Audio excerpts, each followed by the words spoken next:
Somalia is once again trapped between the worst drought in decades and a deadly insurgency waged by the Al-Shabaab terror group. In the latest bout of continuing violence, militants from the Islamist terror group Al-Shabaab stormed an African Union military base located in the remote El Baraf village, about 160 kilometers northeast of the capital Mogadishu. The assault took place in the wee hours of the morning of the 3rd of May.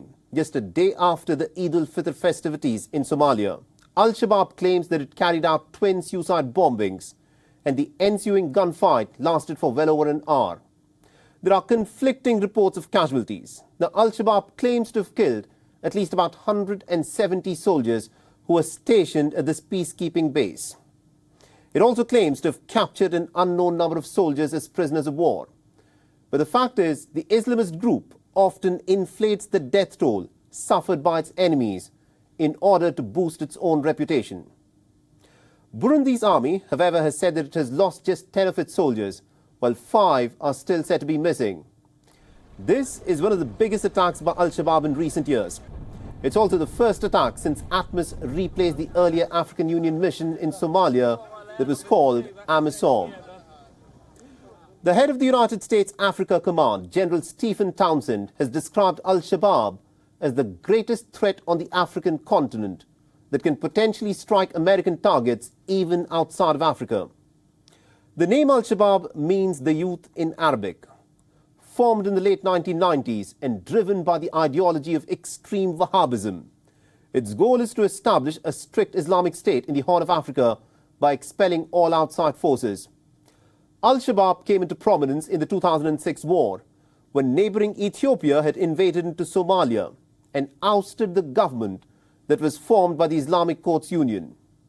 Resistance against the Ethiopian invasion helped Al-Shabaab to grow from a group of just few hundred people to a well-organized and well-funded militia of almost about 8,000 to 12,000 fighters. In 2011, Al-Shabaab was pushed out of Mogadishu with the combined African Union forces.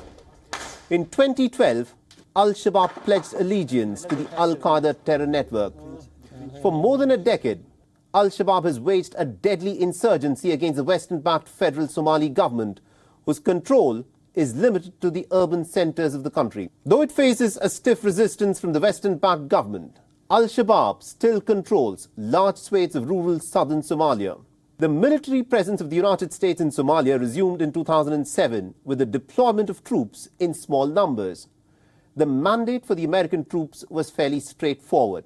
They had to train the local forces and provide them with air support through conventional fighter jets or through drones to keep the Islamist forces at bay. But one of the last acts of Donald Trump as the President of the United States of America in 2020 was to order the pullout of all American troops from Somalia. Amidst the drama of President Donald Trump's departure from the White House, this decision was barely noticed. But to Somalia, this was tantamount to being abandoned in its war against terrorism. Many analysts now say that Al-Shabaab is now bigger, stronger and bolder than ever.